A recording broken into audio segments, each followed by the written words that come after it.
installing a drain hose, it was required to have a drain trap in the hose. This prevents air from going backwards through the drain hose and potentially causing a leak. To do that, it's a regular pretzel knot in the drain hose. So just went over just a simple knot. You're basically creating a drain trap by doing that. Water will sit in the hose and it'll prevent air from going backwards through the hose.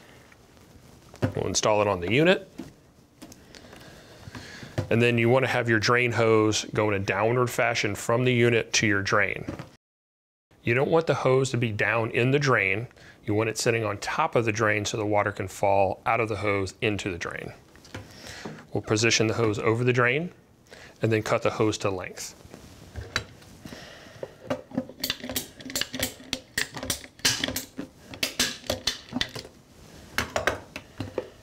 To ensure the drain hose stays in place, please secure the end of the drain hose.